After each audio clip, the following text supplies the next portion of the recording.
Cédicom Thiès au service de l'Évangile, tous ensemble pour partager la joie de l'Évangile.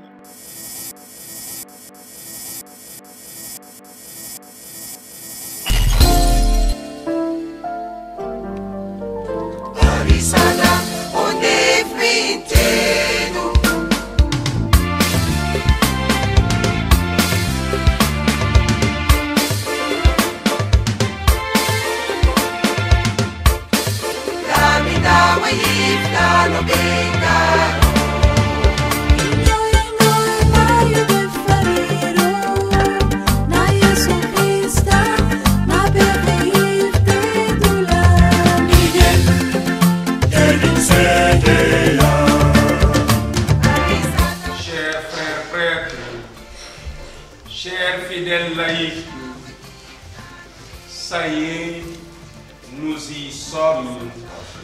Ai-je envie de lancer, non pas tant comme un ouf de soulagement, que comme un cri d'action de grâce au Seigneur qui nous a permis de faire ce pas de géant. En effet, ce jour, notre Père évêque, Monseigneur André Gueye, l'a souhaité et appelé de tous ses voeux. Nos prêtres, vos pasteurs, ont adhéré à l'idée et l'ont soutenu sans réserve.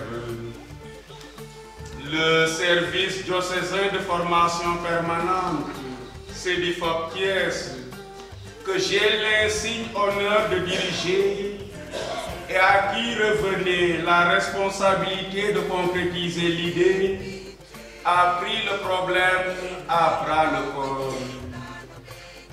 Multipliant les rencontres pour voir la faisabilité et les modalités pour que cette formation doctrinale porte tous les fruits escomptés.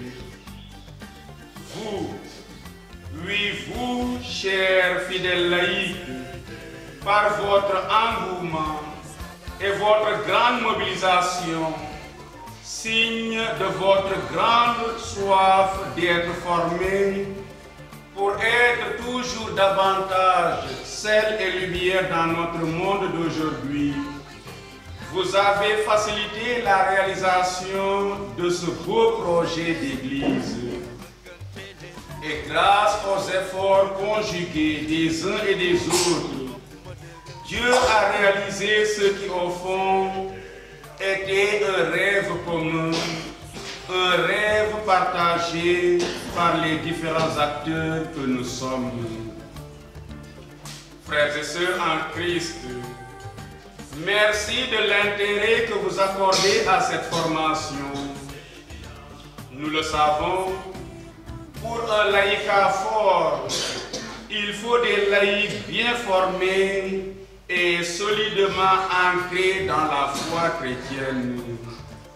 Dès lors, la formation des laïcs n'est pas une option, mais une obligation pour l'évêque et les prêtres. Chers amis, c'est par ces paroles tirées du livre de la sagesse que je vous salue à l'occasion de l'ouverture des sessions périodiques de formation en direction des fidèles laïcs. Nous le savons, la foi qui est principalement adhésion pleine de confiance en la parole de Dieu a des contenus qu'il faut connaître et assimiler pour renforcer cette adhésion, l'éclairer et l'approfondir. C'est bien un des objectifs fixés à cette initiative de formation pour que chacun et chacune des étudiants et étudiantes soient profondément et fermement établis dans la foi. Il est vrai que, comme l'a si bien affirmé le pape Saint Paul VI, le monde contemporain a plus besoin de témoins que de maîtres. Cependant, il faut bien qu'il y ait des maîtres pour que le témoignage ne soit pas aveuglé par toutes sortes d'idéologies. C'est le danger de l'extrémisme.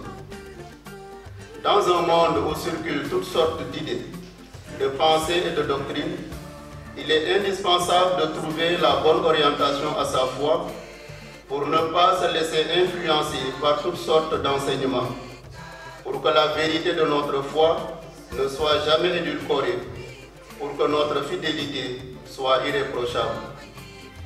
C'est pour toutes ces raisons, entre autres, que je remercie et félicite tous les acteurs de cette formation, aussi bien les formateurs que celles et ceux qui ont accepté de se laisser former.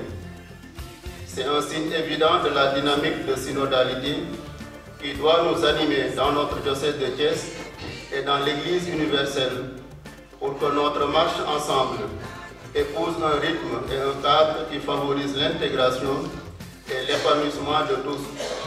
Autrement dit, la communion, la participation dans la mission.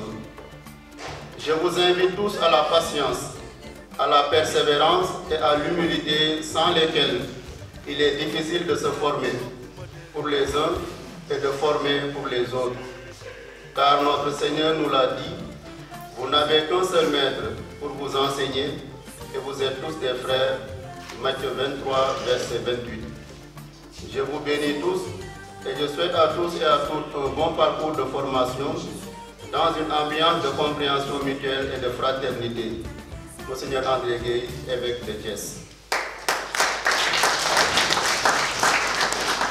Puis nous procédons au lancement officiel de la formation doctrinale au niveau du diocèse de Thiès.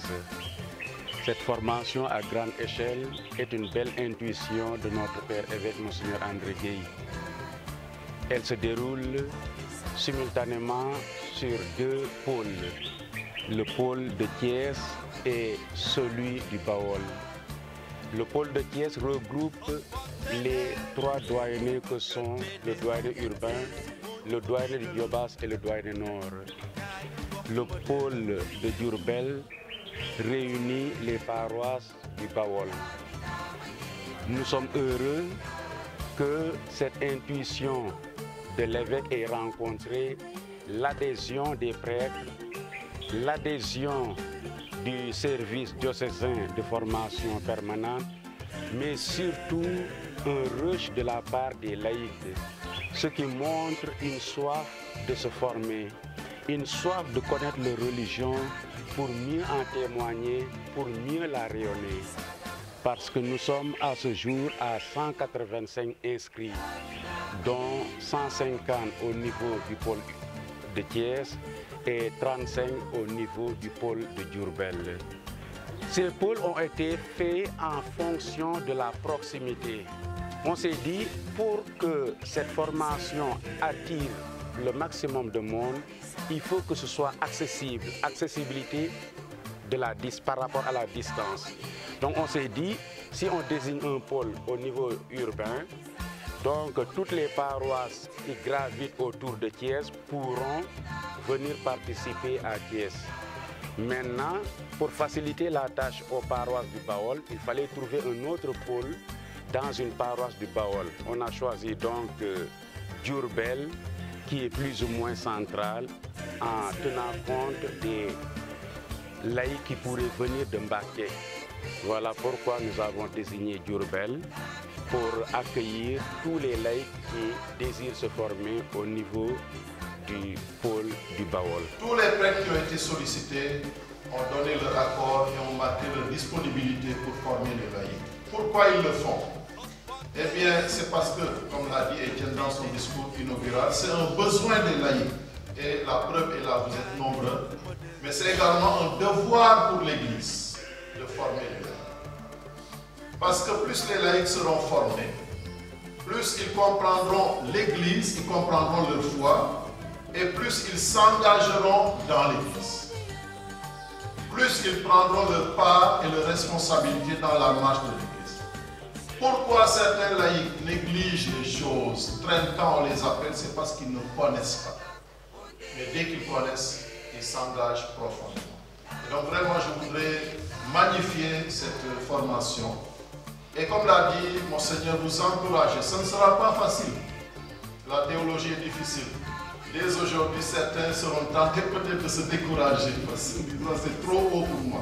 Donc vraiment, je vous invite à la patience et à la persévérance pour acquérir. Parce que quand on apprend, c'est difficile toujours, mais il faut persévérer. Cette formation se fera sous forme de sessions de 4 heures de temps et les mensuelles. Nous avons commencé aujourd'hui avec une session de Bible qui va s'étaler sur les mois de décembre et de janvier.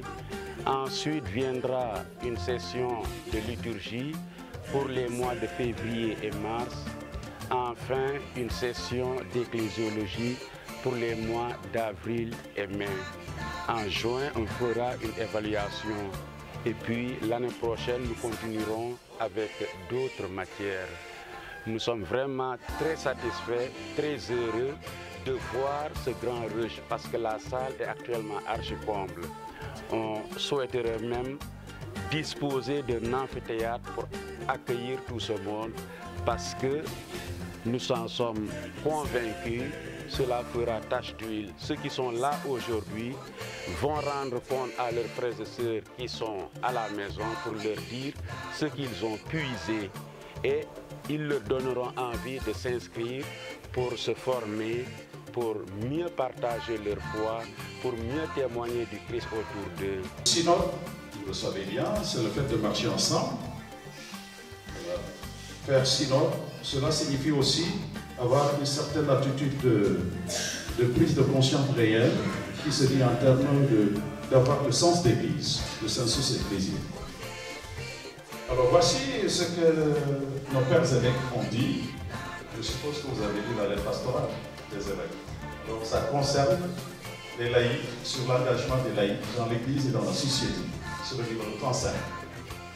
Mon peuple, faute de connaissance, sera lui aussi réduit au silence. Et je suis très heureux de participer à cette formation doctrinale qui commence ce matin à travers la Bible. Donc nous avons commencé ce matin par une introduction générale à la Bible. Alors je voudrais tout de suite rappeler que c'est une dimension fondamentale dans la vie du chrétien, du laïc, et cela, nos pères évêques l'ont rappelé dans leur lettre pastorale sur l'engagement du laïc dans l'Église et dans la société, où ils invitent les laïcs à se former. Alors, naturellement, l'écriture étant l'âme de la théologie, nous avons commencé par ce traité ce matin pour avoir une idée globale de l'ensemble des saintes écritures, ou si vous préférez, la Bible. Et cela est fondamental parce que dans le sens où il faudrait connaître la Bible pour connaître le Christ, c'est Saint Jérôme qui nous le dit, l'ignorance des Écritures, c'est l'ignorance du Christ. J'apprécie à sa juste valeur cette initiative qui nous vient de notre Père avec Monseigneur André Guéhi. Et aujourd'hui, parmi les défis majeurs de la pastorale ou de l'évangélisation, il y a ce volet formation qui concerne les laïcs, mais aussi il y a cette formation permanente des prêtres qui sont chargés de transmettre la parole. Donc voilà de manière globale l'intérêt ou les sous-bassements de cette formation doctrinale qui va se poursuivre à travers d'autres disciplines.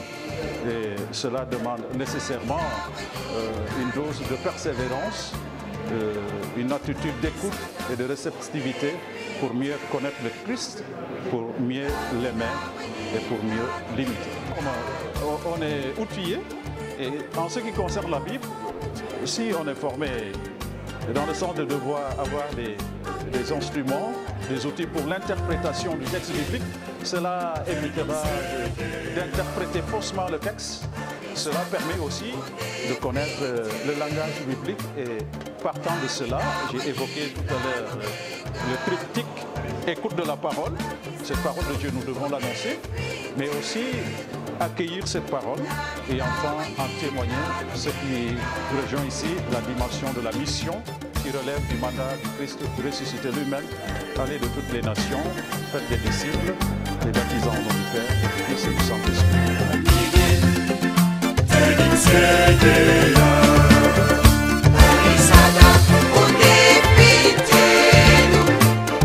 La vida, we live,